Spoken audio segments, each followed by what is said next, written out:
ನಮಸ್ಕಾರ, ನೀವು ಕೇಳ್ತಾ ಇದ್ದೀರಾ ಇದು ಕೆಎಲ್ಇ ವೇಣುಧ್ವನಿ 90.4 FM.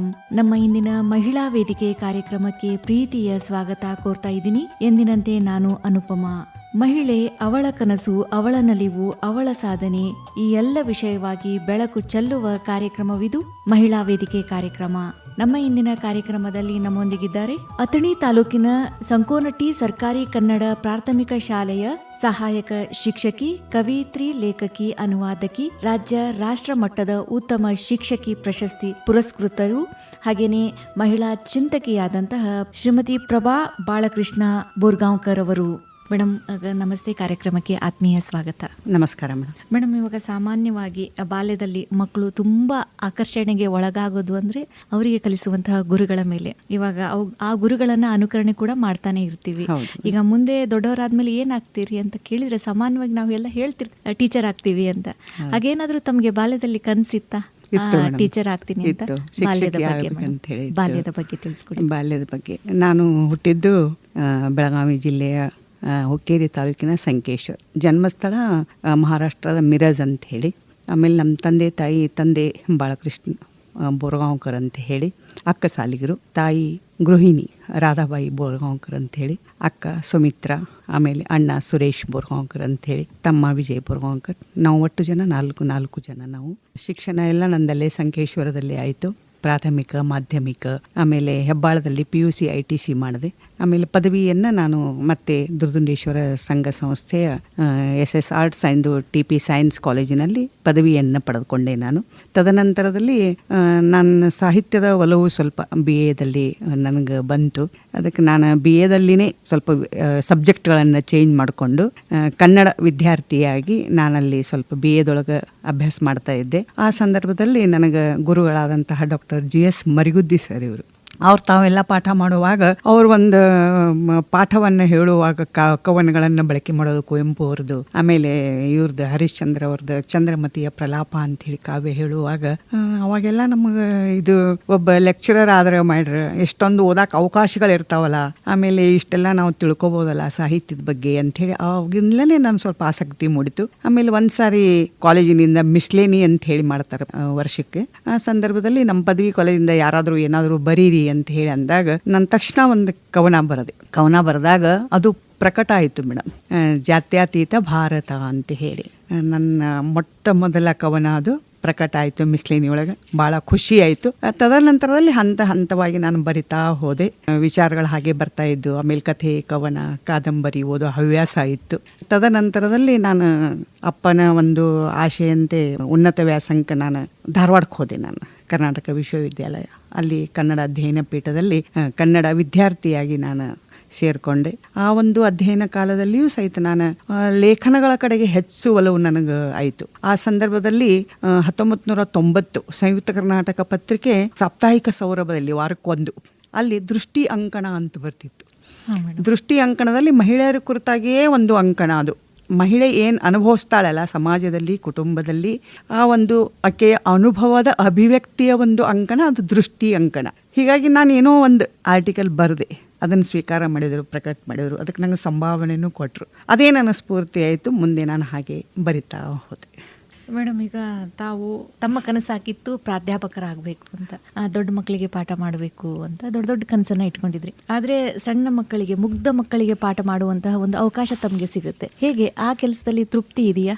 ಇದೆ ಮೇಡಮ್, ತೃಪ್ತಿ ಇದೆ. ನಾನು MA ವಿದ್ಯಾರ್ಥಿಯಾಗಿ ಹೋದಾಗ ನನ್ನ ಮೊಟ್ಟ ಮೊದಲ ಗುರುಗಳನ್ನ ನೆನೆಸ್ಬೇಕಂದ್ರೆ ಡಾಕ್ಟರ್ MM ಕಲಬುರ್ಗಿ ಗುರುಗಳು. ಅವರು ಬಹಳ ಸಂಶೋಧನಾತ್ಮಕವಾಗಿ ವೈಚಾರಿಕವಾದಂತಹ ವಿಚಾರಗಳನ್ನ ಹೇಳ್ತಾ ಇದ್ರು ಅವರು. ಆಮೇಲೆ ನಾನು ವಿದ್ಯಾರ್ಥಿ ಆದಾಗ ಮೊದಲನೇ ಡೆಸ್ಕ್ ಯಾವಾಗೂ ನಂದು, ಅಲ್ಲೇ ಕೊಡಬೇಕು, ಪಾಠಗಳನ್ನ ಕೇಳಬೇಕು ಅಂಥೇಳಿ. ಅವಾಗ ಕಲಬುರ್ಗಿ ಸರ್ ಅವ್ರ ಪಾಠಗಳನ್ನ ಕೇಳುವಾಗ ಚಾಚೂ ತಪ್ಪದೆ ಒಂದು ಶಬ್ದವನ್ನು ಬಿಡಲಾರ್ದೆ ನಾವು ನೋಟ್ಸ್ ಮಾಡ್ತಾ ಇದ್ವಿ. ಆಮೇಲೆ ಅವ್ರ ಕ್ಲಾಸ್ ಮಿಸ್ ಆಗ್ಲಾರ್ದಂಗೆ ನಾವು ಯಾವಾಗೂ ಇರ್ತಾ ಇದ್ವಿ.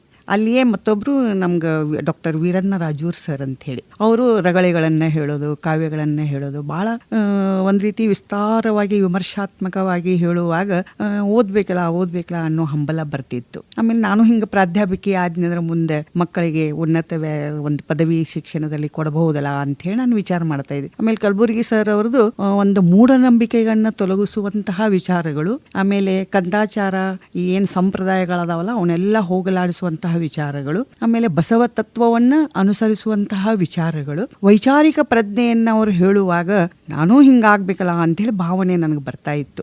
ನಾನು 2 ಸಲ ಟ್ರೈ ಮಾಡಿದೆ, ನೆಟ್ಟು ಸೆಟ್ಟು ಆಗಲಿಲ್ಲ, ದುರ್ದೈವ ಅದು. ಆಮೇಲೆ PUC ITC ಕರೆದಾಗ ಕಾಲ್ ಮಾಡಿದ್ರು, ಹಾಕಿದೆ. ನಾನು ಹಾಕಿದ ನಂತರ ಸೆಲೆಕ್ಟ್ ಆಯಿತು ಪ್ರೈಮರಿ ಸ್ಕೂಲ್. ಅವಾಗ ನಮ್ಮ ಮನೆಯವರು ಬೇಡ ಅಂತಂದ್ರು, ಇಷ್ಟು ಉನ್ನತ ವ್ಯಾಸಂಗ ಮಾಡ್ಕೊಂಡು ನೀನು ಹೋಗಬೇಡ. ಆದರೆ ಅದು ಸರ್ಕಾರಿಯಾಗಿತ್ತು. ಯಾಕಂದ್ರೆ ಅವಾಗೆಲ್ಲ 92, 93, 94ನಲ್ಲಿ ಅರೆಕಾಲಿಕ ನಾವು ಉಪನ್ಯಾಸಕರಾಗಿ ಸೇರ್ಬೇಕಂದ್ರೆ ಕೇವಲ 600 ಸಂಬಳ ಇತ್ತು ನಮಗೆ. ನಾನು 2 ವರ್ಷ ಹೆಬ್ಬಾಳದ LK ಖೋತ್ ಕಾಲೇಜ್ನಲ್ಲಿ ಅಲ್ಲೇ ಕಲ್ತಿದ್ದೆ. ಅದೇ ಕಾಲೇಜ್ನಲ್ಲಿ ನಾನು 2 ವರ್ಷ ಉಪನ್ಯಾಸಕಿಯಾಗಿ ಸೇವೆ ಮಾಡಿದೆ. ತದನಂತರದಲ್ಲಿ ಯಾದಗೂಡದ ಒಂದು ಕಾಲೇಜೊಳಗೂ ಸಹಿತ PUಯಲ್ಲಿ ಉಪನ್ಯಾಸಕಿಯಾಗಿ ಸೇವೆ ಸಲ್ಲಿಸಿದೆ. ಇದು ಶಿಕ್ಷಣ ಆಯ್ಕೆ ಆದ ತಕ್ಷಣ ನಾನು ಸರ್ಕಾರಿ ಅಲ್ಲ, ಇದು ಮುಂದೆ ಎಂದಾದರೂ ಮತ್ತೆ ನನಗೆ ಸಿಗ್ಬೋದು ಅವಕಾಶಗಳು. ಆದರೆ ಸದ್ಯ ಶಿಕ್ಷಕಿ ಆಗಬೇಕನ್ನೋ ಕನಸು ಇತ್ತಲ್ಲ, ಅದು ಪ್ರೈಮರಿ ಇರಲಿ ಪದವಿ ಇರಲಿ ವ್ಯತ್ಯಾಸ ಏನಿಲ್ಲ ನನಗೆ. ಆದರೆ ನಾನು ಟೀಚಿಂಗ್ ಮಾಡಬೇಕು ಅನ್ನೋ ಒಂದು ನನಗೆ ಹವ್ಯಾಸ ಇತ್ತಲ್ಲ, ಅಭಿಲಾಷೆ ಇತ್ತಲ್ಲ, ಅದು ಈ ಪ್ರೈಮರಿಯಲ್ಲೂ ಮಾಡ್ರೆ ಅಡ್ಡಿ ಇಲ್ಲ ಅಂಥೇಳಿ ನಾನು ಶಿಕ್ಷಕಿಯಾಗಿ 1997 ರಾಯಬಾಗ್ ತಾಲೂಕಿನ ಕೋಳಿಗುಡ್ಡದ ಯಲ್ಲಾಲಿಂಗನಗರ B ಶಾಲೆಗೆ ನಾನು ಆಯ್ಕೆಯಾಗಿ ಅಲ್ಲಿ ಸೇವೆಗೆ ಸೇರಿಕೊಂಡೆ ನಾನು. ಮೇಡಮ್, ಈಗ ತಮ್ಮ ಬಾಲ್ಯಕ್ಕೂ ಈಗಿನ ಮಕ್ಕಳ ಬಾಲ್ಯಕ್ಕೂ ಏನಾದರೂ ವ್ಯತ್ಯಾಸವನ್ನ ಕಾಣ್ತೀರಾ? ಇದೆ ಮೇಡಮ್, ವ್ಯತ್ಯಾಸ ಇದೆ. ಈಗಿನ ಮಕ್ಕಳೆಲ್ಲ ಬರೀ ಮೊಬೈಲ್ TV ಅಡಿಕ್ಟ್ ಆಗಿರ್ತಾರೆ. ಆಮೇಲೆ ತಂದೆ ತಾಯಿ ಹೇಳಿದಂತಹ ಮಾತುಗಳನ್ನು ಕೇಳೋದಿಲ್ಲ. ಅವಾಗೆಲ್ಲ ನಾವು ಆಮೇಲೆ ಭಾಳ ಒಂದು ರೀತಿ ಈಗೇನೋ ಅವರಲ್ಲಿ ಸ್ವಂತಿಕೆ, ನಾನೇ ನನಗೆಲ್ಲ ಗೊತ್ತೈತಿ ತಿಳಿದೈತಿ ಅನ್ನುವಂಥದ್ದು. ಆದರೆ ಮುಗ್ಧತೆ ಇಲ್ಲ ಈಗ ಮಕ್ಕಳಲ್ಲಿ, ಮುಗ್ಧತೆ ಇಲ್ಲ. ಯಾಕಂದ್ರೆ ಮೊಬೈಲ್ದಿಂದ ಅವ್ರ ಲೋಕವೇ ಅವ್ರ ಕೈಯಾಗ ಐತಿ ಈಗ. ಹೀಗಾಗಿ ನಮಗೆ ಅವಾಗ ಏನೂ ಇರಲಿಲ್ಲ ಮೇಡಮ್, ಈ ಸಮೂಹ ಮಾಧ್ಯಮಗಳದ್ದು ಏನೇನು. TV ಸಹಿತ ಎಷ್ಟೋ ವರ್ಷದ ನಂತರ ನಮ್ಮ ಮನೆಗೆ ಬಂತು, ರೇಡಿಯೋ ಒಂದೇ ಇರೋದು. ಹೀಗಾಗಿ ನಮಗೆ ಅವಾಗೆಲ್ಲ ಏನು ತಂದೆ ತಾಯಿ ಹೇಳ್ತಾರೋ ಮಾಡ್ತಾರೆ, ಅದನ್ನು ನೆರೆ ಹೊರೆಯವರನ್ನೇ ಹೇಗಿರಬೇಕು ಹಾಗೆ ಇರಬೇಕು ಅಂತ ಹೇಳಿ. ಅದಕ್ಕೆ ಬಾಲ್ಯದೊಳಗೆ ಆದರೆ ನಾನು ಸಾಕಷ್ಟು ಮಧ್ಯಮ ವರ್ಗ ಕುಟುಂಬದಲ್ಲಿ ಇದ್ರೂ ಸಹ ಸಾಕಷ್ಟು ಸಂತೋಷದಿಂದ ನೆಮ್ಮದಿಯ ಸಂತೃಪ್ತಿಯ ಜೀವನವನ್ನು ನಾನು ಸಾಗಿಸಿದ್ದೀನಿ. ತಂದೆ ತಾಯಿ ನನಗೆ ಯಾವುದೇ ಕೊರತೆಯನ್ನು ಮಾಡಲಿಲ್ಲ. ಒಂದು ಆನಂದ ಅಲ್ಲಿ. ಶಿಕ್ಷಣಕ್ಕೂ ಅಷ್ಟೇ ಅವ್ರು ಯಾವುದೇ ಕೊರತೆಯನ್ನು ಮಾಡಲಿಲ್ಲ. ಆದರೆ ಈಗಿನ ಮಕ್ಕಳ ಬಾಲ್ಯಕ್ಕೆ ನೋಡಿದ್ರು ನಮ್ಮ ಬಾಲ್ಯಕ್ಕೆ ನೋಡಿದ್ರು ವ್ಯತ್ಯಾಸ ಇದೆ. ಮೇಡಮ್, ಈಗ ಮಕ್ಕಳ ಸರ್ವಾಂಗೀಣ ಬೆಳವಣಿಗೆಯಲ್ಲಿ ಈ ಪೋಷಕರ ಪಾತ್ರ ಆಗಿರ್ಬೋದು, ಶಿಕ್ಷಕರ ಪಾತ್ರ ಏನಿದೆ ಅಂತ ತಾವು ಹೇಳ್ತೀರಾ?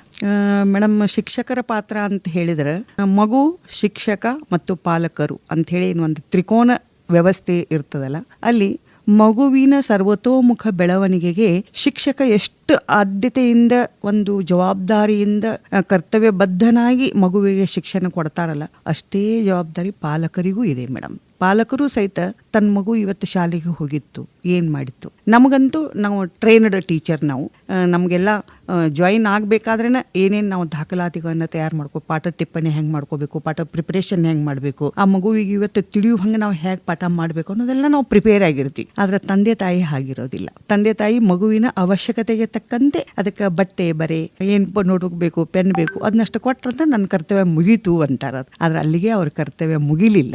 ಮಗು ಇವತ್ತು ಶಾಲೆಗೆ ಹೋಗ್ಯದಂದ್ರೆ ಏನು ಮಾಡಿದೆ, ಇವತ್ತು ಮಗು ಏನು ಕಲ್ತದ, ಟೀಚರ್ ಏನು ಹೇಳಿದ್ರು, ಅದು ಶಾಲೆಯಿಂದ ಮನೆಗೆ ಬಂದ ತಕ್ಷಣ ಅಮ್ಮ ಆದವಳು ಅಪ್ಪ ಆದವರು ಕೇಳಬೇಕು, ಇವತ್ತೇನಾಯ್ತಪ್ಪ ನಿನ್ನ ಶಾಲೆಯಲ್ಲಿ, ಇವತ್ತೇನು ಕಲಿಸಿದ್ರು ಅಂತ ಕೇಳಿದಾಗ ಆ ಮಗುವಿನಲ್ಲಿ ಏನಿರ್ತೈತಂದ್ರೆ ಅಪ್ಪ ಅಮ್ಮನ ನನ್ನ ಕೇಳ್ತಾರೋ, ನಾನೇನು ಇವತ್ತು ಕಲಿತೆ ಅಂಥೇಳಿ ಭಯಕ್ಕಿಂತಲೂ ನಾನು ಕಲಿಬೇಕು ಅನ್ನೋ ಆಸಕ್ತಿ ಆ ಮಗುವಿನಲ್ಲಿ ಬರ್ತದೆ ಮೇಡಮ್. ಆಮೇಲೆ ಶಿಕ್ಷಕರದು ಅಷ್ಟೇ ಜವಾಬ್ದಾರಿ ಇದೆ. ಪ್ರತಿಯೊಂದು ಅದು ಯಾವುದೇ ಕಿರಿಯ ಪ್ರಾಥಮಿಕ ಇರಲಿ ಹಿರಿಯ ಪ್ರಾಥಮಿಕ ಇರಲಿ ಪ್ರತಿಯೊಂದನ್ನು ನಾವು ಪ್ರಿಪರೇಷನ್ ಆಗಬೇಕು ಮೇಡಮ್. ಮಗುವಿನ ಮೇಲೆ ಮುಂದೆ ನಿಂತಾಗ ಪ್ರಿಪೇರ್ ಆಗಿ ನಾವು ಪಾಠ ಮಾಡಿದೀವಂದ್ರೆ ಮಗುವಿನಲ್ಲಿರುವಂತಹ ಆಸಕ್ತಿಯನ್ನ ನಾವು ಕುತೂಹಲವನ್ನ ನಾವು ಏನ್ ಮಾಡಕ್ ಸಾಧ್ಯ ಐತೆ ಅಂದ್ರೆ ನಮ್ಮ ಪಾಠದಿಂದ ಗೆಲ್ಲಲಿಕ್ಕೆ ಸಾಧ್ಯ ಆಗತೈತಿ. ಆಮೇಲೆ ಮಧ್ಯದಲ್ಲಿ ಅವುಗಳಿಗೆ ಏಕತಾನತೆಯನ್ನ, ಪಾಠ ಅಂದ್ರೆ ಕಂಟಿನ್ಯೂಸ್ ನಾವು ಪಾಠ ಹೇಳೋದ್ರಿಂದ ಆ ಮಗುವಿಗೆ ಸ್ವಲ್ಪ ಬೇಸರ ಆಗ್ಬೋದು. ಆ ಸಂದರ್ಭದಲ್ಲಿ ಪಾಠಕ್ಕೆ ಪೂರಕವಾಗುವಂತಹ ಹಾಡುಗಳನ್ನ, ಈಗ 4ನೇ ವರ್ಗದ ಕುವೆಂಪು ಅವರ ಹಾಡಿರುತ್ತೆ, ಬಾರಿಸು ಕನ್ನಡ ಡಿಂಡಿಮವ ಅಂತ ಹೇಳಿ, ಅಂತ ಸಮಯ ಕುವೆಂಪು ಅವರ ಜೀವನದ ಬಗ್ಗೆ ಅವರ ಕಾದಂಬರಿಗಳು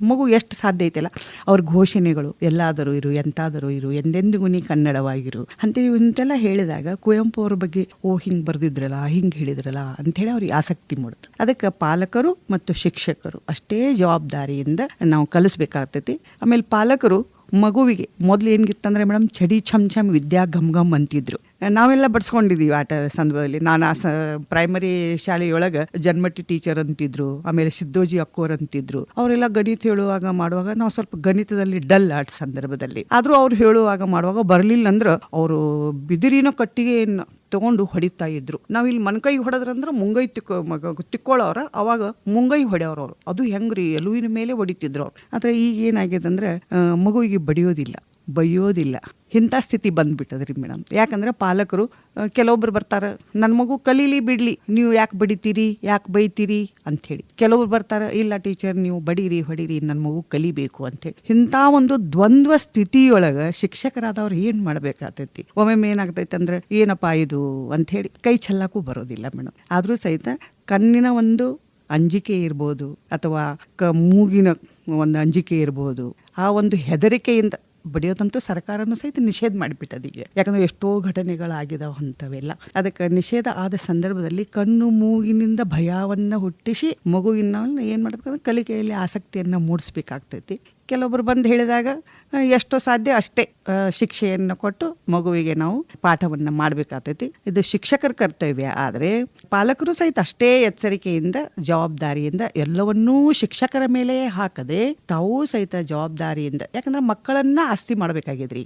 ಆಸ್ತಿ ಮಕ್ಕಳನ್ನ ಮಾಡ್ಬೇಕು, ವಿದ್ಯೆ ಕೊಟ್ಟು ಆ ಮಕ್ಕಳನ್ನ ಆಸ್ತಿ ಮಾಡ್ಬೇಕಾಗಿ. ಮಕ್ಕಳಿಗಾಗಿ ಆಸ್ತಿ ಮಾಡಿಟ್ರೆ ಆ ಮಗು ವಿದ್ಯಾವಂತ ಆಗ್ಲಿಲ್ಲ ಅಂದ್ರೆ ಏನೂ ಲಾಭ ಇಲ್ಲ. ಅದಕ್ಕೆ ಮಕ್ಕಳನ್ನೇ ಆಸ್ತಿ ಮಾಡುವಾಗ ಪ್ರತಿಯೊಬ್ಬ ಪಾಲಕರು ತಮ್ಮ ಜವಾಬ್ದಾರಿಯನ್ನು ಅರಿತುಕೊಂಡು ಶಿಕ್ಷಕರು ಹೇಳಿದಂತಹ ಗೃಹ ಪಾಠಗಳನ್ನ ಇವತ್ತೇನು ಹೇಳ್ಯಾರು ಒಂದು ಅರ್ಧ ಗಂಟೆ ಮಗುವಿನ ಹತ್ರ ಕುಂತು ಮಾಡಿ ಏನೈತಪ್ಪ ಏನು ಹೇಳ್ಬೇಕೇನು ಅಂತ ಕೇಳಿದಾಗ ಮಗುವಿನಲ್ಲೂ ಸಹಿತ ಅಪ್ಪ ಅಮ್ಮ ನನ್ನ ಕಾಳಜಿ ಮಾಡ್ತಾರಲ್ಲ, ಆಮೇಲೆ ನನ್ನ ಹತ್ರ ಕೂಡ್ತಾರಲ್ಲ ಅನ್ನೋ ಒಂದು ಸಂತೋಷ ಆ ಮಗುವಿಗೆ ಬರ್ತದೆ. ಯಾಕಂದ್ರೆ ಮಕ್ಕಳಿಗಾಗಿ ದುಡಿತಿರ್ತಾರೆ ಅವ್ರು ಬೆಳಿಗ್ಗೆಯಿಂದ ಸಂಜೆ ತನಕ. ಅದಕ್ಕೆ ಮಗುವಿನ ಹತ್ರ ಒಂದು ಅರ್ಧ ಗಂಟೆ ಕೂತ್ ಇವತ್ತೇನು ಹೇಳಾರಪ್ಪ, ಏನು ಹೇಳ್ಬೇಕೇನು ನಿನಗೆ ಅಂತ ಹೇಳಿದಾಗ ಆ ಮಗುವಿಗೂ ಸಂತೋಷ ಆಗ್ತೈತಿ. ಆಮೇಲೆ ನಾವು ಇಲ್ಲಿ ಹೇಳಿದಂಥ ಗೃಹ ಪಾಠಗಳನ್ನು ಅವರು ಒಂದು ಮಾರ್ಗದರ್ಶನ ಮಾಡಿದ್ದಾದ್ರೆ ಆ ಮಗು ಮಾರ್ಗದರ್ಶನದೊಳಗೆ ಮಾಡ್ಕೊಂಡು ಬರ್ತೈತಿ ಅಂತ ಹೇಳಿ, ಅದಕ್ಕೆ ಇಲ್ಲಿ ಮಗು, ಶಿಕ್ಷಕ ಮತ್ತು ಪಾಲಕರು ಇಬ್ಬರದು ಜವಾಬ್ದಾರಿ ಮುಖ್ಯ ಐತಿ. ಈ ಇಬ್ಬರು ನಾವು ಜವಾಬ್ದಾರಿಯನ್ನು ಹೊತ್ತುಕೊಂಡದ್ದಾದ್ರೆ ಮಗುವಿನ ಸರ್ವತೋಮುಖ ಸರ್ವಾಂಗೀಣ ಅಭಿವೃದ್ಧಿ ಆಗಲು ಸಾಧ್ಯ ಇದೆ ಅಂತ ಹೇಳಿ ಹೇಳ್ಬೋದು. ಮೇಡಮ್, ಇನ್ನೊಂದು ದಿನ ಬೆಳಗಾದ್ರೆ ಅದೇ ಪಾಠ ಮಾಡಬೇಕು, ಮಕ್ಕಳಿಗೇನು ಹೊಸದಾಗಿರುತ್ತೆ, ಆದ್ರೆ ತಮ್ಗೆ ಅದೇ ಪಾಠ ಮಾಡಬೇಕು ಅಂತ ಎಂದಾದ್ರೂ ಬೇಜಾರಾಗಿದ್ದು? ಬೇಜಾರಂದ್ರೆ ಮೇಡಮ್ ಹೆಂಗಂದ್ರೆ ರೀ, ಅದೇ ಪಾಠ ಅಂತಂದ್ರೆ ಈಗ ನಾವು ಸೆಮ್ಗಳು ಬಂದವ್ರಿ. ಈಗ ಫಸ್ಟ್ ಸೆಮ್ಮದೊಳಗೆ ಇಂತಿಷ್ಟು ಪಾಠ, ಸೆಕೆಂಡ್ ಸೆಮ್ಮದೊಳಗೆ ಇಂತಿಷ್ಟು ಪಾಠ ಅಂತ ಇರ್ತಾವ್ರಿ. ನಮಗೆ ವರ್ಷಕ್ಕೆ ಬೇರೆ ಬೇರೆ ಕ್ಲಾಸ್ ಕೊಟ್ಟರೆ ನಾವು ಹಂಚಿಕೆಯನ್ನು ಮಾಡ್ಕೋತೀವಿ ಪಾಠಗಳನ್ನು. ಅವಾಗ ಒಂದು ಸ್ವಲ್ಪ ಚೇಂಜ್ ಆಗುತ್ತೆ ರೀ. ಆದ್ರೆ ಅದೇ ಒಂದೊಂದು ಸಾರಿ ಕಂಟಿನ್ಯೂ ಮಾಡಿದ್ರಂದ್ರೆ ಬೇಜಾರೇನಾಗೋದಿಲ್ಲ. ಅದಕ್ಕೆ ಪೂರಕವಾಗಿರುವಂತಹ ಕಥೆಗಳನ್ನು, ಹಾಡುಗಳನ್ನು ನಾವೇನು ಮಾಡ್ಬೋದು ಅಂದ್ರೆ ಆ ಮಗುವಿಗೆ ಹೇಳ್ಬೋದು. ಮಕ್ಕಳು ಬೇರೆ ಬರ್ತಾರ್ರಿ, ಅದ್ರ ಟೀಚರ್ ನಾವೇ ಇರ್ತೀವಿ. ಈಗ 4ನೇ ನನಗೆ ಕೊಟ್ಟಾರಂದ್ರೆ ಮಗು ಬೇರೆ ಬಂದಿರ್ತದ್ರಲ್ಲಿ, ಆದರೆ ನಾನು ಶಿಕ್ಷಕಿ ನಾನೇ ಇರ್ತೇನೆ ಅಲ್ಲಿ. ಅಂದಾಗ ಆ ಮಗುವಿಗೆ ಪಾಠ ಮಾಡುವಾಗ ಅದಕ್ಕೆ ಪೂರಕವಾದಂತಹ ವಿಷಯಗಳನ್ನು, ಈಗ ವೀರಮಾತೆ ಜೀಜಾಬಾಯಿ ಅಂತಿದೆ. ಅಂದರೆ ಶಿವಾಜಿ ಒಬ್ಬ ಯೋಧ ಆಗಲಿಕ್ಕೆ ಆಕೆ ಯಾವ ರೀತಿ ತಾಯಿಯಾದವಳು ಮಾರ್ಗದರ್ಶನ ಮಾಡಿದ್ಲು. ತಾಯಿಯೇ ಮೊದಲ ಗುರು ಅಂತ ಹೇಳ್ತೀವಿ ನಾವು. ಅದಕ್ಕೆ ಕೊಂಡಾರಣ್ಯ ನನಗೆ ಬೇಕು ಅಂತ. ಅದಕ್ಕೆ ಆ ಒಂದು ಕೋಟೆಯನ್ನು ಗೆಲ್ಲಬೇಕಾದ್ರೆ ತಾಯಿ ಜೀಜಾಮಾತೆ ಅಲ್ಲಿ ಏನು ಮಾಡಲಿ ಅಂದ್ರೆ ಅವನಿಗೆ ಒಂದು ಮಾರ್ಗದರ್ಶಕಿ ಆದ್ಲು. ಅಂದಾಗ ಆ ಜೀಜಾಮಾತೆಗೆ ತಕ್ಕಂತೆ ಕೆಲವೊಂದು ಕಥೆಗಳನ್ನು ಮಕ್ಕಳಿಗೆ ಏನು ಮಾಡ್ಬೋದು ಅಂದ್ರೆ, ನೋಡ್ರಿ ತಾಯಿ ಹಿಂಗೆ ಆ ಮಗುವಿಗೆ ಪ್ರೇರಣೆ ಕೊಟ್ಟಿರೋದ್ರಿಂದ ಶಿವಾಜಿ ಗೆದ್ದ ಅಂತ ಹೇಳಿ ಇಂಥ ಒಂದು ಪೂರಕ ಕಥೆಗಳನ್ನು ನಾವು ಹೇಳ್ತಾ ಮಾಡ್ತಾ, ಹಾಡುಗಳನ್ನ ಹೇಳ್ತಾ ಮಾಡ್ತಾ ನಾವು ವಿಷಯಗಳನ್ನ ಬದಲಾವಣೆ ಮಾಡಿ ಮಗುವಿನಲ್ಲಿ ಜ್ಞಾನವನ್ನು ತುಂಬಲಿಕ್ಕೆ ಸಾಧ್ಯ ಅಂತ ಹೇಳಿ ಹೇಳ್ಬೋದು. ಇನ್ನು ಮೇಡಮ್, ತಮ್ಮ ಹಾಗೂ ಮಕ್ಕಳ ಒಡನಾಟ ಯಾವ ರೀತಿ ಇದೆ? ಭಾಳ ಚೆನ್ನಾಗಿದೆ ರೀ ಮೇಡಮ್. ಯಾವಾಗೂ ನಾನು ಅನಾವಶ್ಯಕವಾಗಿ ನಾನಾಯಿತು, ನನ್ನ ಕ್ಲಾಸ್ ಆಯಿತು, ನಾನು ಇರ್ತೇನೆ.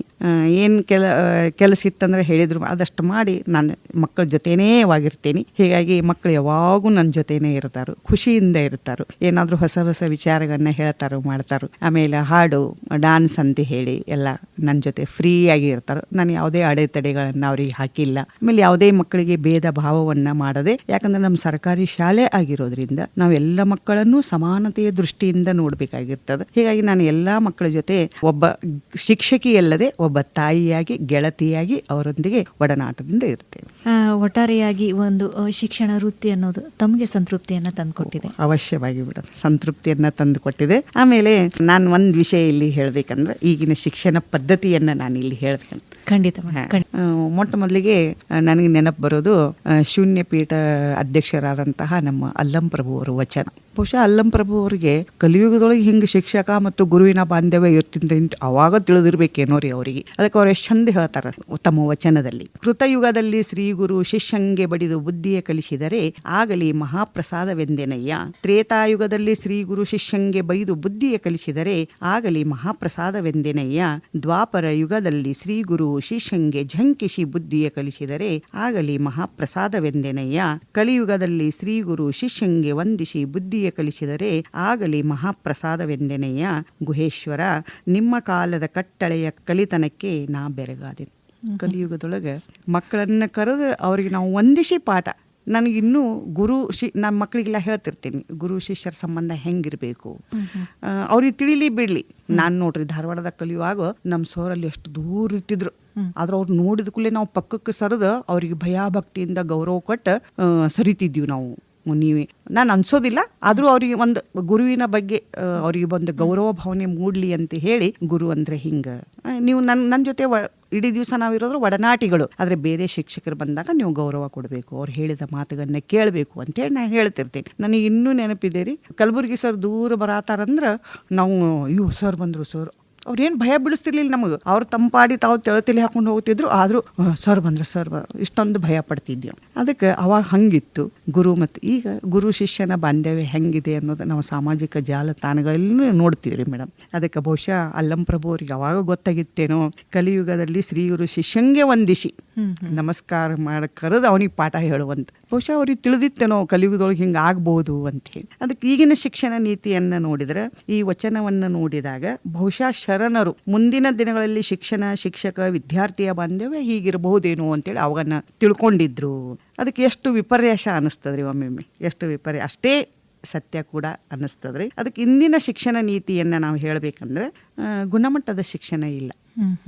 ನಾವೆಲ್ಲ ವೆಲ್ ಟ್ರೈನ್ಡ್ ಇರ್ತೇವೆ, ಆದರೆ ಕೆಲವೊಬ್ರು ಬಿಲ್ ಆ್ಯಂಡ್ ಬೆಲ್ ಅಂತ ಹೇಳಿ ಗಂಟೆ ಮತ್ತು ಸಂಬಳಕ್ಕೆ ಕೆಲವರು ಅಂಥವ್ರು ಸ್ವಲ್ಪ ರಾಜಕೀಯ ಮಾಡ್ಕೋತ ಹೋಗೋದು, ಆಮೇಲೆ ಜಾತೀಯತೆಯನ್ನು ಮಾಡ್ಕೋತ ಹೋಗೋದು, ಮಕ್ಕಳಲ್ಲಿ ಭೇದ ಭಾವಗಳನ್ನು ಮಾಡೋದು, ಇಂಥದೆಲ್ಲ ಮಾಡೋದ್ರಿಂದ ಆ ಒಬ್ಬ ಶಿಕ್ಷಕರಿಂದಾಗಿ ಇಡೀ ಶಿಕ್ಷಕರ ಬಳಗಕ್ಕೆ, ಶಿಕ್ಷಣ ವ್ಯವಸ್ಥೆಗೆ ಒಂದು ಕಪ್ಪು ಚುಕ್ಕೆ ಅಂಥೇಳಿ ಈ ಸಂದರ್ಭದಲ್ಲಿ ನಾನು ಹೇಳ್ಬೋದ್ರಿ. ಅದಕ್ಕೆ ಈಗಿನ ಶಿಕ್ಷಣ ಹೆಂಗಾಗಿದೆ ಅಂದರೆ, ಸರ್ಟಿಫಿಕೇಟನ್ನು ಮುದ್ರಿಸುವ ಯಂತ್ರಗಳು, ಪದವೀಧರರನ್ನು ಹೊರತರುವ ಕಾರ್ಖಾನೆಗಳು ಅಂಥೇಳಿ. ಅಂದ್ರೆ ಮಗುವಿಗೆ ಇಲ್ಲಿ ಏನಿಲ್ಲ ಅಂದ್ರೆ ರೀ, ತಾನೇ ಸ್ವಂತವಾಗಿ ಏನಾದರೂ ಜೀವನವನ್ನ ಮಾಡುವ ಸಲುವಾಗಿ ಅಥವಾ ಮುಂದಿನ ಭವಿಷ್ಯವನ್ನ ರೂಪಿಸಿಕೊಳ್ಳುವ ಸಲುವಾಗಿ ಶಿಕ್ಷಣ ಮಾರ್ಗದರ್ಶನ ಆಗ್ತಾ ಇಲ್ಲ. ತಂದೆ ತಾಯಿ ಕೆಲವೊಂದು ಪರ್ಸೆಂಟೇಜ್ ಹೇಳ್ಬಿಡ್ತಾರೆ, ನೋಡು ನೀನ್ 90 ಮ್ಯಾಗ ಆಗ್ಬೇಕು, SSLC ಇಷ್ಟ ಆಗ್ಬೇಕು. ಮಗುವಿಗೆ ಒತ್ತಡ ಹಾಕಿರೋದ್ರಿಂದ ಆ ಮಗು ಹೆಂಗಾಗೈತೆ ಅಂದ್ರೆ ಪುಸ್ತಕದ ಹುಳು ಆಗಿಬಿಟ್ಟದ್ರಿ. ಬರೀ ಪುಸ್ತಕ ಓದಬೇಕು. ಯಾಕೆ ಅಪ್ಪ ಅಮ್ಮ ನನಗೆ ಭಯ ಹಾಕ್ತಾರೋ, ಪರ್ಸೆಂಟೇಜ್ ಇಷ್ಟ ಆಗ್ಲಿಲ್ಲ ಅಂತ ಹೇಳಿ ಭಯ ಹಾಕಿದಾಗ ಎಷ್ಟೋ ವಿದ್ಯಾರ್ಥಿಗಳು ನನ್ನ ಪರ್ಸೆಂಟೇಜ್ ಇಷ್ಟ ಆಗಲಿಲ್ಲ, ನಾನು ಫೇಲ್ ಆದಿ ಅಂತ ಹೇಳಿ ಆತ್ಮಹತ್ಯೆ ಮಾಡಿದಂತಹ ಪ್ರಕರಣಗಳನ್ನ ಅವರಷ್ಟು ನೋಡ್ತೀವ್ರಿ. ಅದಕ್ಕೆ ಶಿಕ್ಷಣ ನೀತಿ ಹೇಗಿರಬೇಕು ಅಂದರೆ ವ್ಯಾವಹಾರಿಕ ಆಗಿದೆ ರೀ ಅದು. ಆಮೇಲೆ ಶಿಕ್ಷಕರ ಮತ್ತು ವಿದ್ಯಾರ್ಥಿಯ ಬಾಂಧವ್ಯ ಕೂಡ ಅಷ್ಟೇ ವ್ಯಾವಹಾರಿಕವಾಗಿದೆ. ಆಯಿತು, ಶಾಲೆಗೆ ಬಂದರು, ಕಲಿತರು, ಹೋದರು ಅನ್ನೋದು. ಆಮೇಲೆ ಶಿಕ್ಷಣ ಸಂಸ್ಥೆಯಿಂದ ಹೊರಬಂದಂತಹ ವಿದ್ಯಾರ್ಥಿಗಳು ಏನಾಗ್ಯಾವ ಅಂದ್ರೆ ಸ್ವಾವಲಂಬಿಯಾಗಿ ಬಾಳಬೇಕು ಅನ್ನೋ ಛಲ ಅವರಲ್ಲಿ ಇಲ್ಲ. ಆಮೇಲೆ ಅಷ್ಟೇ ಸರ್ಕಾರನೂ ಸಹಿತ ಒಂದು ರೀತಿಯಿಂದ ಅವರಿಗೆ ಪದವೀಧರರಿಗೆ ಈಗೇನು ದುಡ್ಡು ಕೊಡ್ತಾ ಇದೆಯಲ್ಲ, ಅದರಿಂದ ನಿರುದ್ಯೋಗ ಸೃಷ್ಟಿಯಾಗಿದೆ ಅಂತ.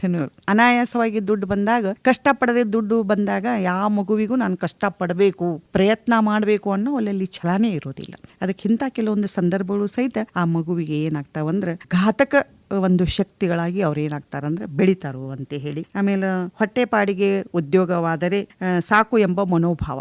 ನಾನು ಎಷ್ಟು ಕಲಿತ್ರೆ ಏನ, ನನ್ನ ಹೊಟ್ಟೆ ತುಂಬಿದ್ರೆ ಸಾಕಲ್ಲ, ನಾನು ಮುಂದೆ ಏನು ಸಾಧನೆ ಮಾಡಬೇಕಾಗಿಲ್ಲ, ಆಯ್ತು ಸಾಕು, ನಾನು ಹೊಟ್ಟೆ ತುಂಬಿದ್ರೆ ಸಾಕು ಅನ್ನೋ ಮನೋಭಾವನೆ ಏನಾಗಿದೆ ಅಂದ್ರೆ ಬೆಳ್ಕೊಂಡ್ಬಿಟ್ಟದ್ರಿ. ಆಮೇಲೆ ಸರ್ಕಾರನೂ ಸಹಿತ ಎಷ್ಟೋ ಪದವೀಧರರು ಈಗ ಶಿಕ್ಷಣವನ್ನು ಹೊಂದಿ ಮಾಡಿ ಹಾಗೇ ಕೊಳ್ತಿದ್ದಾರೆ. ಹೀಗಾಗಿ ನಿರುದ್ಯೋಗ ಸಮಸ್ಯೆ ಸೃಷ್ಟಿಯಾಗಿದೆ ರೀ. ಸರ್ಕಾರ ಅಲ್ಲಲ್ಲಿ ಏನು ಮಾಡಿತ್ತಂದ್ರೆ ಉದ್ಯೋಗಗಳನ್ನು ಸೃಷ್ಟಿ ಮಾಡಿ, ಉದ್ಯೋಗ ಹಂಬಲ ಇರುವಂತಹ ವಿದ್ಯಾರ್ಥಿಗಳನ್ನ ಸರ್ಕಾರದಿಂದಲೇ ಕೆಲವೊಂದು ಕ್ಷೇತ್ರಗಳಲ್ಲಿ ಕರೆದು ನೌಕರಿ ಕೊಟ್ಟಿದ್ರೆ ಅವ್ರ ಭವಿಷ್ಯ ಬದುಕು ಸುಂದರ ಆಗ್ತಾ ಇತ್ತು ಅಂತ ಹೇಳಿ ಹೇಳ್ಬೋದ್ರಿ. ಅದಕ್ಕೆ ಉದ್ಯೋಗವಿಲ್ಲದೆ ಅನೇಕ ಜನ ಇವತ್ತು ನಿರುದ್ಯೋಗಿಗಳು ಆಗಿದ್ದಾರೆ ಅಂಥೇಳಿ ಈ ಸಂದರ್ಭದೊಳಗೆ ಹೇಳ್ಬೋದು.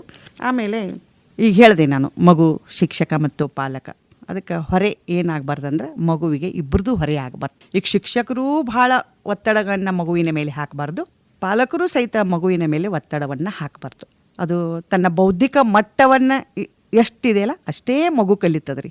ಬೌದ್ಧಿಕ ಮಟ್ಟವನ್ನು ನೋಡ್ಕೊಂಡು ನಾವು ಮಗುವಿಗೆ ಏನು ಮಾಡ್ಬೇಕಂದ್ರೆ ವಿದ್ಯಾಭ್ಯಾಸದ ಹೊರೆಯನ್ನು ಹಾಕಬೇಕು ಅಂತ ಹೇಳಿ. ಇನ್ನು ಶಾಲೆಯಲ್ಲಿ ಕೆಲವೊಂದು ಶಾಲೆಯೊಳಗೆ ಕುಟುಂಬದ ವಾತಾವರಣ ಇರಬೇಕು. ಆಮೇಲೆ ಅಲ್ಲಿರುವಂತಹ ಮುಖ್ಯೋಪಾಧ್ಯಾಯರು, ಆಮೇಲೆ SDMC, ಈಗೆಲ್ಲ SDMC ಅಂತ ಹೇಳಿ ಬಂದಿದೆ, ಅವ್ರದ್ದೆಲ್ಲ ಏನಾಗಬಾರ್ದಂದ್ರೆ ಅಲ್ಲಿ ಸರ್ವಾಧಿಕಾರ ನಾವೇ ಅನ್ನುವಂಥ ವಾತಾವರಣ ಇರಬಾರ್ದು. ಒಂದು ಕುಟುಂಬದ ವಾತಾವರಣ, ಯಾಕಂದರೆ ಇಡೀ ದಿನ ಶಿಕ್ಷಕರು ಒಂದೇ ಕಡೆ ನೌಕರಿ ಮಾಡೋದ್ರಿಂದ ಒಂದು ಅನ್ಯೋನ್ಯತೆ, ಸಹಕಾರ, ಸಹಬಾಳ್ವೆ, ಆತ್ಮೀಯತೆ, ಪ್ರೀತಿ ಇವೆಲ್ಲ ಅಲ್ಲಿರಬೇಕು. ಅದರಿಂದ ಏನಾಗ್ತದಂದ್ರೆ ಆ ಶಿಕ್ಷಕರಿಗೆ ಅಲ್ಲಿ ನಾನು ಕಲಿಸ್ಬೇಕಲ್ಲ ಅನ್ನೋ ಒಂದು ಹುಮ್ಮಸ್ಸು ಬರ್ತದೆ ರೀ. ಆಮೇಲೆ ಕಲಿಕೆ ಸರಾಗವಾಗಿ ಸಾಕ್ತದೆ.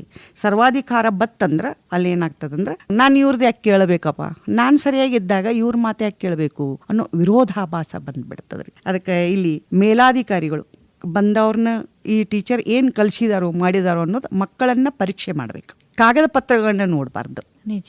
ನಮಗೀಗ 7-8 ಕಾಗದ ಪತ್ರಗಳನ್ನ ಹೇಳಿರ್ತಾರೆ. ಆ ಕಾಗದ ಪತ್ರಗಳನ್ನ ನೋಡದೆ, ಕಾಗದ ಪತ್ರದಾಗ ನಾವೆಲ್ಲ ಬರೆದಿಟ್ಟಿರ್ತೀವಿ, ಬಟ್ ಮಗು ಕಲಿಸಿದೀವೇ ಇಲ್ಲ ಅನ್ನೋದು ಯಾರಿಗೆ ಗೊತ್ತು. ಅದಕ್ಕೆ ಬಂದಂತಹ ಮೇಲಾಧಿಕಾರಿಗಳು ಸಹ ಏನು ಮಾಡ್ಬೇಕಂದ್ರೆ ಮಗುವನ್ನ ನೋಡ್ಬೇಕು. ಇವತ್ತೇನಾಗಿದೆ ಪಾಠ, ನೀವೇನು ಕಲ್ತಿದ್ದೀರಿ, ನಿಮ್ಮಲ್ಲಿ ಏನು ಬದಲಾವಣೆ ಆಗಿದೆ ಅನ್ನೋದು ಗೊತ್ತಾಯ್ತಂದ್ರೆ ಆ ಮಗುವಿನ ಅಧ್ಯಯನಶೀಲತೆ, ಆಮೇಲೆ ಆ ಮಗುವಿನ ಸರ್ವಾಂಗೀಣ ಅಭಿವೃದ್ಧಿ ಆಗತೈತೋ ಇಲ್ಲ ಅಂತೇಳಿ ಅದರಿಂದ ಗೊತ್ತು. ಅದಕ್ಕೆ ಮೇಲಾಧಿಕಾರಿಗಳು ಕಾಗದ ಪತ್ರಗಳಿಗೆ ಗಮನವನ್ನು ಕೊಡದೆ ಮಗುವಿನ ಸರ್ವತೋಮುಖ ಅಭಿವೃದ್ಧಿಗೆ ನಾವೇನು ಮಾಡ್ಬೇಕಂದ್ರೆ ಪ್ರಯತ್ನವನ್ನು ಮಾಡಬೇಕು. ಆಮೇಲೆ ಶಾಲೆಯಲ್ಲಿ ರಾಜಕೀಯ ಇರಬಾರ್ದು, ಜಾತೀಯತೆ ಇರಬಾರ್ದು. ಒಂದು ಜಾತ್ಯತೀತ ಮನೋಭಾವದಿಂದ ಮಗುವಿನ ಶಿಕ್ಷಣಕ್ಕೆ ನಾವೆಲ್ಲ ಗಮನ ಕೊಡಬೇಕು. ಅಲ್ಲಿ ಮಗು ಏನಾಗ್ತದಂದ್ರೆ ಸಮಬಾಳು ಸಮಪಾಲು, ಮಗುವಿಗೂ ಆ ಒಂದು ಶಿಕ್ಷಣ ಇಲ್ಲಿ ಸಿಗ್ತದ ಅಂತೇಳಿ ಆಮೇಲೆ ಆದಷ್ಟು ನಾವೇನು ಮಾಡಬೇಕು ಮಗು, ಯಾಕಂದ್ರೆ ಮಗುವಿನ ಇವತ್ತು ನಾನು ಸಂಬಳ ತಗೋತೀನಿ ಅಂದರೆ ಆ ಮಗುವಿಗೆ ಶಿಕ್ಷಣ ಕೊಟ್ಟಾಗ ನಾನು ಸಂಬಳ ಸರ್ಕಾರ ನನಗೆ ಕೊಟ್ಟದಂದ್ರೆ, ಅದಕ್ಕೆ ಆ ಮಗುವನ್ನು ದೃಷ್ಟಿಯಲ್ಲಿ ಇಟ್ಟುಕೊಂಡು ನಾನು ಸಂಬಳಕ್ಕಾಗಿ ಆಸೆ ಪಡದೆ ನಾನೇನು ಮಾಡಬೇಕಂದ್ರೆ ಮಗು ಮುಂದಿನ ತನ್ನ ಭವಿಷ್ಯದಲ್ಲಿ ಏನಾದರೂ ಸಾಧನೆ ಮಾಡುವಂತಹ ಶಿಕ್ಷಣವನ್ನು ನಾವು ಕೊಟ್ಟಿದ್ದಾದ್ರೆ ಆ ಮಗು ಮುಂದೊಂದು ದಿನ ನಾವೀಗ ಹೆಂಗೆ ನೆನೆಸ್ತೀವಲ್ರಿ ಕಲಬುರ್ಗಿ ಸರ್ನ, ಮರಗುದ್ದಿ ಸರ್ ಅವ್ರನ್ನ, ರಾಜೋರಿ ಸರ್ ಅವ್ರನ್ನ, ಮುಂದೊಂದು ದಿನ ನಮ್ಮನ್ನೂ ಅವ್ರನ್ನ ನೆನೆಸ್ಬೋದು. ಅದಕ್ಕೆ ಶಿಕ್ಷಣ ವ್ಯವಸ್ಥೆನೂ ಸ್ವಲ್ಪ ಬದಲಾಗಬೇಕು. ಮೊಬೈಲ್ ಅಡಿಕ್ಟ್ ಆಗಬಾರ್ದು ಮಕ್ಕಳು. ಕೊರೋನಾ ಬಂದಂಥ ಸಂದರ್ಭದಲ್ಲಿ ನಾವೆಲ್ಲ ಪಾಠಗಳನ್ನು, ಯಾಕಂದ್ರೆ ದೂರ ಡಿಸ್ಟೆನ್ಸ್ ಮೇಂಟೈನ್ ಇತ್ತು ಅವಾಗ, ಒಬ್ರಿಗೊಬ್ರು ಟಚ್ ಆಗೋದಿಲ್ಲ, ಶ್ವಾಸ ಇದು ಮಾಡೋದಿಲ್ಲ ಅಂಥೇಳಿ ಅವಾಗೆಲ್ಲ ನಾವು ಮೊಬೈಲನ್ನು ಇದು ಫೀಡಪ್ ಮಾಡಿ ಎಲ್ಲ ಕೊಟ್ಟಿದ್ದೀವಿ. ಆದರೆ ಇನ್ನೂ ಅದೇ ಸ್ವಲ್ಪ ಪದ್ಧತಿ ಇದೆ ರೀ. ಮಕ್ಕಳಿಗೆ ನಾವು ಹೇಳಿದಾಗ ಮಾಡಿದಾಗ ಮೊಬೈಲನ್ನು ತೊಗೊಂಡು ಅಭ್ಯಾಸ, ಮೊಬೈಲನ್ನು ನಾವೇನು ಮಾಡ್ಬೇಕಂದ್ರೆ ಮೊಬೈಲ್ದಾಗ ನೋಡಿ ಬರಿಬೇಡ್ರಪ್ಪ ಅಂಥೇಳಿ ನಾವೇ ಒಂದು ವಾರ ನಮಗೆ ಒಂದು ಪಾಠ ಮಾಡಲಿಕ್ಕೆ ಅವಕಾಶ ಸಿಕ್ಕಾಗ ಆ ಮಗುವಿನ ಕಡೆಗೆ ನಾವೇನು ಮಾಡೋದು, ಪ್ರಶ್ನೋತ್ತರಗಳ ಚರ್ಚೆಗಳನ್ನು ಮಾಡಬೇಕು, ಮಗುವಿಗೆ ಓದಿಸ್ಕೋಬೇಕು.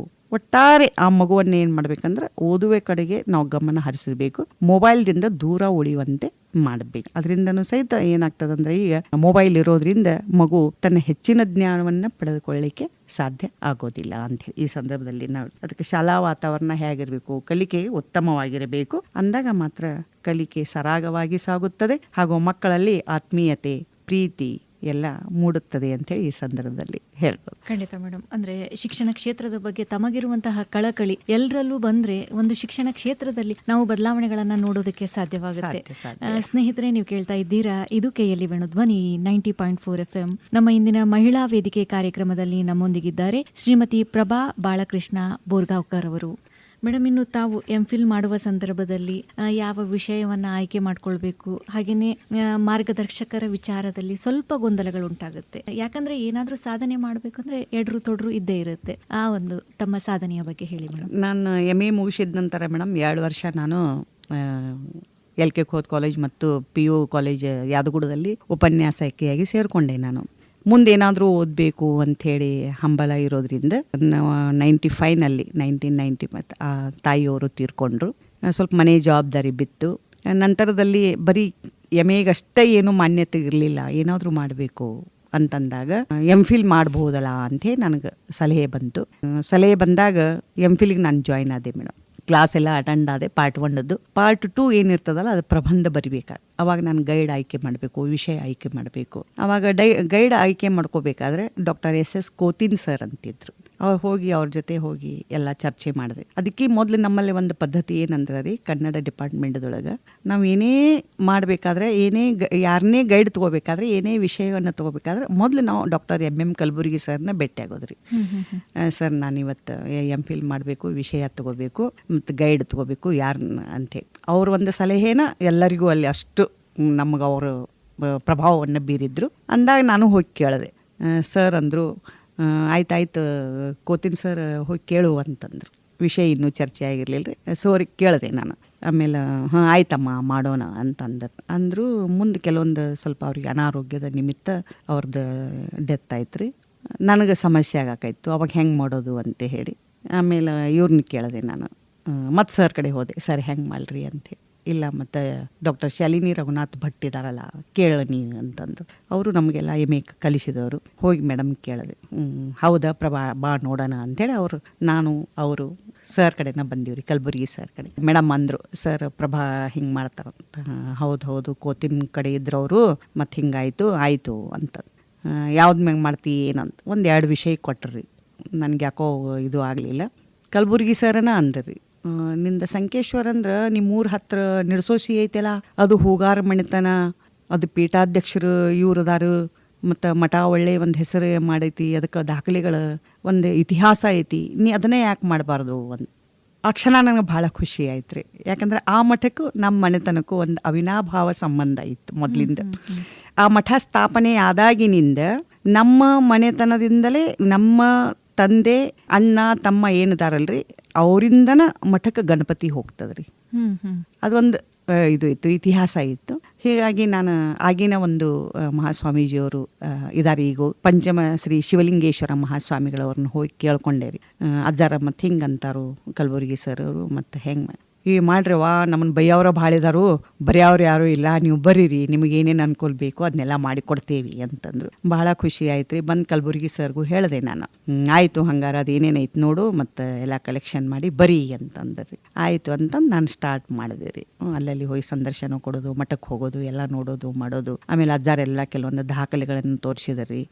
ಎಲ್ಲ ಇದ್ದಂತಹ ಹೊಲ ಗದ್ದೆ ಮಠದಲ್ಲಿ ಇರುವಂತಹ ಎಲ್ಲದೆಲ್ಲ ತೋರಿಸಿದ್ರು. ತೋರಿಸಿದ ನಂತರ ನನಗೊಂದು ಹಿಂಗೆ ಬರಿಬೇಕಲ್ಲ ಅಂತೇಳಿ ಒಂದು ಚೌಕಟ್ಟು ಸಿಕ್ತು. ಚೌಕಟ್ಟಿನೊಳಗೆ ಎಲ್ಲ ಬರಿತಾ ಹೋದೆ ರೀ. ಸ್ವಾಮೀಜಿಯವ್ರ ಇತಿಹಾಸ ಬಂತ್ರಿ. ಆಮೇಲೆ ಸಂಪ್ರದಾಯಗಳು ಬಂತು. ಇನ್ನೂ ಸಹ ಅಲ್ಲಿ ಒಂದು ಸಂಪ್ರದಾಯ ಏನಂದ್ರೆ ರೀ, ಗಣೇಶ ಚತುರ್ಥಿ ಒಳಗೆ 5 ದಿವಸ ಜಾತ್ರೆ ಆಗತ್ತೆ ರೀ.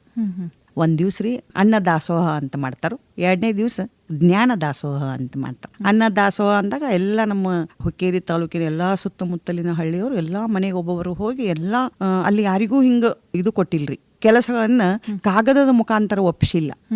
ಅವ್ರೇನ್ ಮನೆತನದಿಂದ ಮಾಡ್ಕೋತ ಬಂದಾರಲ್ಲ, ಆಮೇಲೆ ಯಾರಿಗೂ ಏನು ಮಠದಿಂದ ಯಾವುದೇ ದುಡ್ಡು ಹಣ ಏನೂ ಇಲ್ಲ. ಅದರ ಒಂದು ಭಕ್ತಿಯ ಒಂದು ಮೇರೆಗೆ ಅವ್ರು ಏನ್ ಮಾಡ್ತಾರಂದ್ರೆ ಆ ಮಣಿತ ಇವತ್ತು ನಮ್ಮ ಅಜ್ಜ ಈ ಕೆಲಸ ಮಠದಿಂದ ಮಾಡ್ತಾನಂದ್ರೆ ಮಗ ಮಾಡಬೇಕು, ಮುಂದೆ ಮೊಮ್ಮಗ ಮಾಡಬೇಕು. ಈ ರೀತಿ ಒಂದು ಪದ್ಧತಿ ಸಂಪ್ರದಾಯ ಪರಂಪರಾಗತವಾಗಿ ಬಂದಿತ್ರಿ ಅದು. ಹೀಗಾಗಿ ಇನ್ನೂ ಸಹಿತ ಅಲ್ಲಿ ದಾಸೋಹ ಅನ್ನ ದಾಸೋಹ ದಿವಸ ಎಲ್ಲರೂ ಬಂದು ತಮ್ದೇನ್ ಕೆಲಸ ಐತಲ್ಲ ಎಲ್ಲ ಹಂಚಿಕೆ ಒಂದ್ ರೀತಿಯಲ್ಲಿ, ಪಲ್ಯ ಮಾಡೋರು ಪಲ್ಯ ಮಾಡೋದು, ಹುಗ್ಗಿ ಮಾಡೋರು ಹುಗ್ಗಿ ಮಾಡೋದು, ಅನ್ನ ಮಾಡೋರು ಅನ್ನ ಮಾಡೋದು, ಹಿಂಗೆಲ್ಲ ಎಲ್ಲರೂ ಬಂದು ಒಟ್ಟಾಗಿ ನಮ್ಮದೇ ಮಠ ನಮ್ಮದೇ ಜಾತ್ರೆ ಅನ್ನುವ ರೀತಿಯಲ್ಲಿ ಒಂದು ಜಾತ್ಯತೀತ ಮನೋಭಾವ ಸರ್ವಧರ್ಮ ಸಮನ್ವಯದ ರೀತಿಯಲ್ಲಿ ದಾಸೋಹ ಮಾಡ್ತಾರ್ರಿ. ಆಮೇಲೆ ಮರುದಿವಸ ಜ್ಞಾನ ದಾಸೋಹ ಅಂತೇಳಿ ನಮ್ಮ ಕರ್ನಾಟಕದ ಮೂಲೆ ಮೂಲೆಯಲ್ಲಿ ಇರುವಂತಹ ಒಳ್ಳೆಯ ವಿದ್ವಾಂಸರನ್ನ ಸಾಹಿತಿಗಳನ್ನ ಕರೆದು ಅವರಿಂದ ಸಾಹಿತ್ಯವನ್ನ ಉಣಬಡಿಸಿ ಅವರನ್ನ ಗೌರವಿಸುವ ಸನ್ಮಾನಿಸುವ ಕಾರ್ಯ ಇಂದಿಗೂ ನಡೆದಿದೆ ಅಲ್ಲಿ. ಆಮೇಲೆ ಮಠದ ಒಂದು ಪರಂಪರೆ ಏನಂದ್ರೆ ರೀ, ಇನ್ನೂವರೆಗೆ ನಡ್ಕೋತ ಬಂದಿದೆ. ಅದಕ್ಕೆ ಮರಿ ಬಿಡುವಂತಹ ಪದ್ಧತಿ ಇಲ್ರಿ, ಮರಿ ಬಿಡುವಂತಹ ಪದ್ಧತಿ ಇಲ್ಲ. ಇದ್ದಂತಹ ಸ್ವಾಮೀಜಿಯವರು ಲಿಂಗೈಕ್ಯರಾದ್ರಂದ್ರೆ ಆ ಮಠಕ್ಕೆ ಸಿಗುವಂತಹ ಸ್ವಾಮೀಜಿಯವರೆಗೂ ಆ ಕಳೆ ಬರಾರಿ ಆ ಮಠದಲ್ಲೇನೆ ಇರ್ತದ್ರಿ. ಆಮೇಲೆ ಆ ಸ್ವಾಮೀಜಿಯವ್ರನ್ನ ಹುಡುಕ್ಯಾಡಿ ತಂದು ಆ ಕಳೆ ಬರದ ಮುಂದೆ ಲಿಂಗೈಕ್ಯರಾದಂತಹ ಸ್ವಾಮೀಜಿಯವರ ಕಳೆ ಬರದ ಮುಂದೆ ಅವರನ್ನ ಏನ್ ಮಾಡ್ತಾರಂದ್ರೆ ಪೀಠಾಧಿಪತಿಗಳನ್ನಾಗಿ ಮಾಡಿ ಅವರನ್ನ ಇದು ಮಾಡ್ತಾರೆ. ಇನ್ನೂವರೆಗೆ ಆ ಪದ್ಧತಿ ಬಂದಿದೆ ರೀ. ಅದಕ್ಕೆ ಮಠದ ಒಂದು MPhil ಮಾಡಿದಂತಹ ಸಂತೋಷ ನನಗೈತಿ. ಅದನ್ನ ಮುಂದೆ ಏನ್ ಮಾಡಿದ್ರಂದ್ರೆ ರೀ ಅಜ್ಜಾರು, ಈಗಿನ ಪಂಚಮ ಶಿವಲಿಂಗೇಶ್ವರ ಅಜ್ಜಾರು ದೇಶನೂರು ಮಠದಿಂದ ಲಿಂಗಾಯತ ಸಂಸ್ಥೆಯಿಂದ ಅದನ್ನ ಬುಕ್ ಅಂತ ಹೇಳಿ ಪ್ರಿಂಟ್ ಮಾಡಿ 2001ರಲ್ಲಿ ಅದನ್ನ ಬಿಡುಗಡೆ ಮಾಡಿದ್ರು. ನಮ್ಮನ್ನಿಬ್ಬರನ್ನು ಕರೆದು ಮಾಡಿ ನಮಗೆಲ್ಲ ಗೌರವವನ್ನು ಕೊಟ್ಟರು ಅಂತೇಳಿ ಈ ಸಂದರ್ಭದಲ್ಲಿ ಹೇಳಿ. ಸ್ನೇಹಿತರೆ, ಇದುವರೆಗೂ ಪ್ರಸಾರವಾಯಿತು ಮಹಿಳಾ ವೇದಿಕೆ ಕಾರ್ಯಕ್ರಮದಲ್ಲಿ ನಮ್ಮೊಂದಿಗಿದ್ದಂತಹ ಅತಿಥಿಗಳು ಅತ್ತಿಣಿ ತಾಲೂಕಿನ ಸಂಕೋನಟ್ಟಿ ಸರ್ಕಾರಿ ಕನ್ನಡ ಹಿರಿಯ ಪ್ರಾಥಮಿಕ ಶಾಲೆಯ ಸಹಾಯಕ ಶಿಕ್ಷಕಿಯಾದಂತಹ ಶ್ರೀಮತಿ ಪ್ರಭಾ ಬಾಳಕೃಷ್ಣ ಬೋರ್ಗಾಂವ್ಕರ್ ಅವರು. ಇವರೊಂದಿಗಿನ ಮಾತುಕತೆಯನ್ನ ಮುಂದಿನ ಸಂಚಿಕೆಯಲ್ಲಿ ಮುಂದುವರಿಸ್ತೀವಿ ಅಂತ ಹೇಳ್ತಾ ಕಾರ್ಯಕ್ರಮವನ್ನ ಮುಗಿಸ್ತಾ ಇದ್ದೀವಿ. ಹೀಗೆ ಕೇಳ್ತಾ ಇರಿ ಪ್ರೀತಿಯಿಂದ. ಇದು KLE ವೇಣು ಧ್ವನಿ 90.4 FM. ನಮಸ್ಕಾರ.